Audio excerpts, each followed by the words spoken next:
Welcome to the Deep Dive, where we unpack your source material to find the core insights. Today, well, we're doing one just for you. You sent over some fascinating research about customer service and loyalty in Nepal. The big question being, how do you actually build that deep loyalty? Turn casual shoppers into real brand fans in such a unique place. Yeah, it's a great question. And this source material, it really lays out a practical path grounded in Nepal's specific culture, its economy. It's not just about taking standard business ideas and dropping them in. It's about how they intersect, with Nepalese values, traditions. Exactly. So our mission today is to break this down, pull out the key steps from this research, and really understand what makes building loyalty different there. And it's super relevant for Nepal. I mean, the source highlights that the service sector is huge, something like 60% of GDP, and tourism is such a big part of that. So there's already this kind of ingrained expectation of hospitality. Businesses really need to go beyond just meeting expectations. They have to exceed them, but in a way that resonates culturally. Right, and the hook here, which I found really interesting, is how something seemingly simple, like the greeting Namaste, isn't just a formality. It's actually deeply connected to tackling modern business challenges, like building trust. Absolutely. The research stresses that service quality isn't just, a nice-to-have competitive edge there. It's actually fundamental to the economy. And that dominance of the service sector, especially with tourism, sets the stage for a customer-first approach if, and this is the big if, you really get the culture. Yeah, understanding things like personal relationships, genuine hospitality, that's key. Okay, so let's dive into the step-by-step plan outlined in the research. Step one seems to be the absolute starting point, laying the cultural foundation, getting the soul of service right. Yeah, spot on. This first step is all about cultural immersion. The research is really clear. If your strategy ignores local customs, values, how people communicate, well, it's just not going to fly. It actually calls Namaste a defining characteristic, much more than just hello. And it breaks down that meaning, doesn't it? Literally bow to you. But the deeper layer is, in you I greet God, often with the Anjali Mudra, palms together. Exactly. And for businesses, the point isn't just teaching staff a word, it's cultivating an understanding of the spirit behind Namaste, so it feels genuine, respectful. That sets the tone immediately. Warmth, respect, crucial for building trust right from the start. It's about seeing the dignity in everyone. Seeing the inherent dignity. Wow, that's a powerful starting point for any relationship, really. So beyond Namaste, the source digs into other key cultural pillars. First up, hierarchy, respect for elders, seniority. That's right. And while the old caste system isn't formal anymore, that cultural respect for seniority, for age, it definitely still influences things. In business, it might mean decisions need to go up the chain, which can feel slow if you're used to flatter structures, where frontline staff have more power. Yeah, that sounds like a potential friction point. Yeah. How do you balance respecting that deference with needing quick customer resolutions? Does the source give any pointers? It does suggest a nuanced approach. Staff should show respect, maybe address the senior person first, but businesses need to consciously train and empower frontline teams for common issues. While still having clear escalation paths that respect the hierarchy, it takes real cultural intelligence for management. Okay, so training and clear processes define that balance. Yeah. Got it. Next pillar, collectivism. Strong family and community ties. Group opinion, reputation, really important. And this has huge practical implications. Word of mouth isn't just important, it's like supercharged. A great experience can spread like wildfire through a community. Boost your reputation fast. Yeah, but the flip side is a bad experience can do serious damage just as quickly. So every single interaction carries a lot of weight because it ripples out through those social networks. Totally. Raises the stakes. The third pillar mentioned is patience and relationship building. Business and personal life often overlap. Trust takes time, genuine interest. Rushing is seen negatively. Right, so you can't just be all business all the time.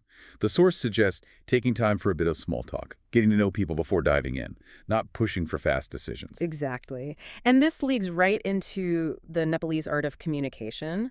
The source describes it as often being quite indirect. Indirect, how does that play out? Well, people might avoid a direct no or criticism. It's about maintaining harmony, avoiding embarrassment, or making someone lose face. So you might get hints or maybe evasive answers. The source links this back to Namaste, actually. Direct disagreement can feel like a personal slight if the expectation is deep respect. Ah, okay. So being too blunt feels disrespectful. That means staff need sharp listening skills, right? Reading between the lines, noticing tone, what's not said. And when they do need to disagree or give bad news, they have to use really soft, diplomatic language. Precisely. And then there are the nonverbal cues. These are critical, like a slight side-to-side head wobble often means yes. Not no. Wow. Yeah. And touching someone's head is rude. Using the left hand alone to pass things is considered unclean. Use the right or both hands. Don't point with your feet. Okay, those are super specific. Sounds like thorough staff training on this stuff is absolutely non-negotiable to avoid causing offense by accident. Definitely. It's not intuitive otherwise. And lastly, language. English is common in Really? business, tourism, sure, but knowing basic Nepali phrases, dhanyabad for thank you, mitho cha for delicious, ramra cha for good, nice locals, really appreciate it. Helps build that connection. So step one is really about internalizing this cultural fabric. Namaste, hierarchy, community, patience, the communication nuances, that deep understanding, it's the bedrock.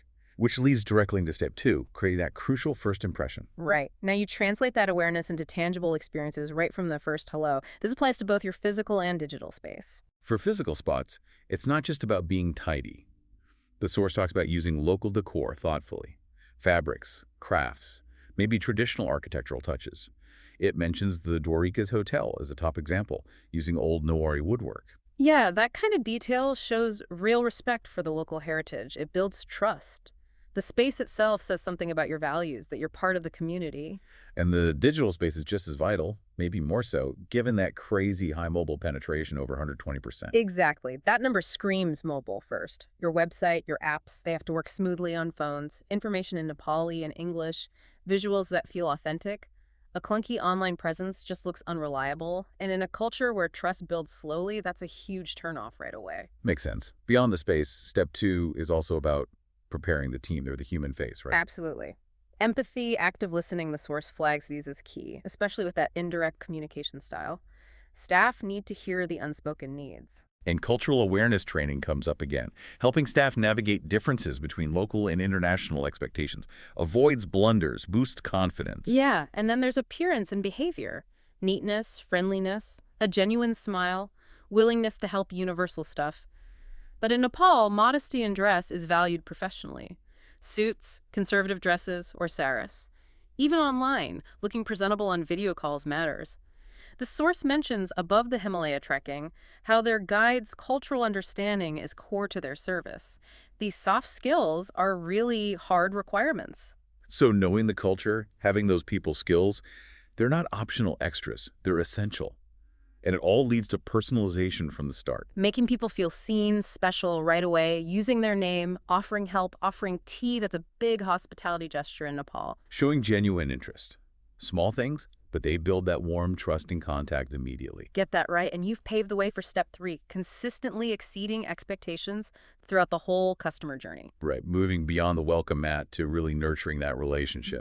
It starts with identifying true needs, which, like we said, is trickier with indirect communication. You have to dig a bit deeper than the surface request. Tactful questions, patience, watching nonverbals to uncover maybe hidden expectations, or even fears. The Bapateni supermarket study gets mentioned here. Customers felt understood. That's a good sign. Using CRM tools can help track preferences, anticipate needs too. Definitely. Then there's understanding service as a problem solver. Look, mistakes happen. But the source stresses that how you handle complaints is make or break for loyalty. Quick, empathetic responses are key. And sincerely owning up to mistakes, offering fair solutions. Yes, and empowering frontline staff to fix common problems quickly while still respecting hierarchy. What's really interesting is the source suggests that resolving a conflict well in Nepal can actually build more trust than if everything went perfectly smoothly. It shows commitment to the relationship, to reputation. That resonates deeply there. Wow, turning a negative into a loyalty builder, that's powerful. Then there's transparency and trust. Foundational stuff. Clear info on prices, terms, warranties, returns. Research shows online shoppers really value clear return policies and fair pricing, and quality has to match the promise. Bapatini gets a nod for that. Keeping your word, especially on timing, is huge. Above the Himalaya trekking, guaranteeing prices and not canceling tours that build serious reliability. The source brings in these examples. ATH's personalization and safety focus, Dorica's heritage integration, Papateni's reputation despite challenges. Yeah, they show how deep personalization, genuine care based on cultural understanding, and unique experiences can win out, even with infrastructure issues. Strong after-sales support is also really valued in that relationship culture. Okay, so it's the whole journey built on honesty and care. Which brings us to step 4, the digital bridge. Integrating tech, but keeping it human. This is where Nepal's digital stats get interesting. Internet use around 50%, okay? But mobile connections, over 120% penetration. Meaning mobile is the primary way people are online. So mobile optimization isn't just nice, it's essential. Absolutely essential. And social media is massive. Nearly 88% of internet users are on social platforms. Facebook is dominant, 13.5 million users, still growing. Instagram's smaller, 3.6 million, but growing really fast.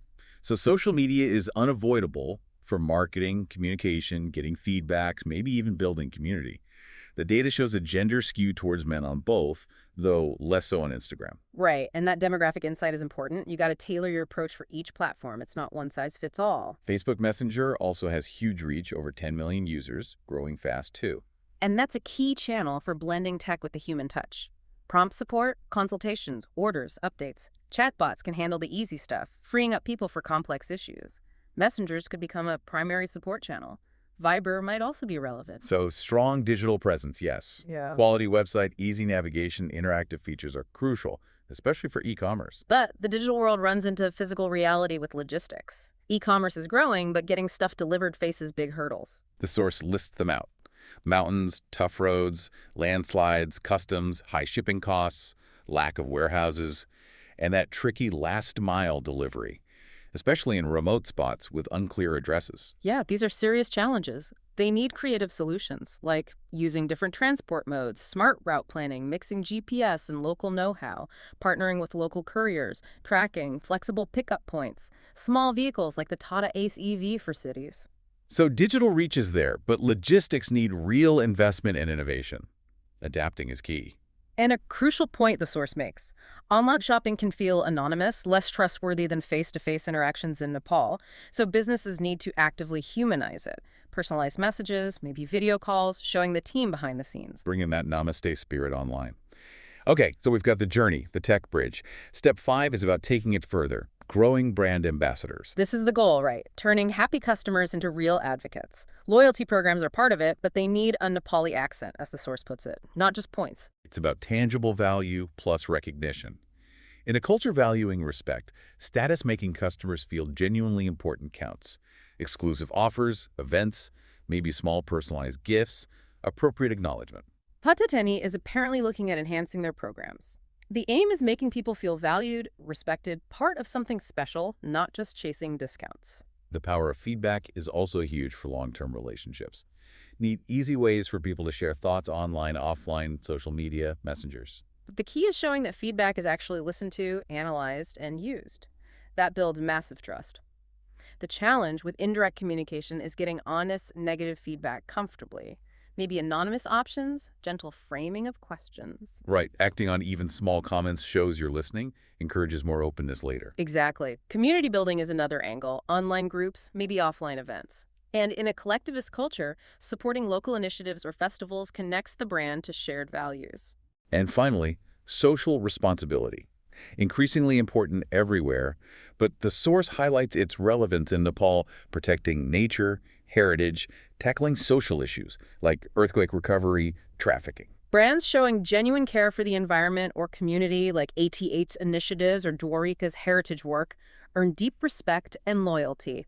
It creates an emotional bond. Customers feel good supporting a brand that shares their values. Creates ambassadors who believe in the mission. Okay, this framework sounds solid, but realistic too. Step 6 acknowledges the bumps in the road, navigating challenges. Yeah, no plan ignores the hurdles. Two main areas: human capital, the workforce, and infrastructure realities. Human capital. What are the specific issues there? Several things noted in the research. Wages can be low compared to other options, limited growth paths leading to high turnover, even brain drain, skilled people leaving. Yeah. There's also a gap sometimes between education and practical skills needed. Cost of higher ed is a factor too. And things like lower productivity in the informal sector, maybe trade union complexities. Yes, those too. The solutions boil down to investing in people, good training, technical and soft skills, cultural awareness. Motivation beyond just pay recognition, career paths, building a positive culture to become an employer people want to work for. Investing in your team is basically investing in your service quality. Makes sense. Totally. The other big challenge area is infrastructure realities. Broader things like lack of quality commercial space, bureaucracy, red tape. And the logistics headaches we already talked about. Right, those are part of this bigger picture. Solutions involve flexible business models, using tech smartly, remote work, mobile services, careful planning, managing risks, and finding innovative local solutions, especially for delivery partnering or building adapted services. Adapting to what is, not just wishing it were different. And the final challenge, balancing expectations. Serving locals and international visitors who might want different things. Tourists might expect Western-style efficiency. Locals value relationships, patience more. Tricky balance. How do you manage that? Smart segmentation, training staff in intercultural communication, and being really clear and honest upfront about service levels, potential limitations, especially in remote areas. Managing expectations proactively is key. Tell people what's realistic so they aren't disappointed. Good advice. So yeah, that whole journey, deep cultural grounding, genuine first impressions online and off, consistently going the extra mile, using tech thoughtfully, nurturing ambassadors, and tackling the real-world challenges head-on. Okay, so boiling it all down. Yeah. The main takeaway seems crystal clear. Loyalty in Nepal isn't just about smooth transactions. It's fundamentally about real human relationships. Yeah. Built on that deep respect, the Namaste spirit, plus trust from honesty and keeping promises, and real mutual understanding through empathy and listening. Exactly. Success comes from blending that authentic cultural respect with human-centered service and smart strategy, adapting ideas with the spirit of Nepal, not just copying models from elsewhere. So, for you listening, especially if you're doing business in Nepal or thinking about it, the final thought is maybe this. How do you go beyond just the tactics? How do you genuinely embed that spirit of Nepalese hospitality and relationship building deep into your operations, making it truly authentic to build that fierce loyalty that creates real ambassadors? It definitely requires a deep commitment to understanding, learning, and investing in your people. It's about playing the long game, built on genuine connection. A powerful challenge indeed. Thanks for joining us on this deep dive into building customer loyalty the Nepali way based on your source material. My pleasure. It was a really insightful exploration.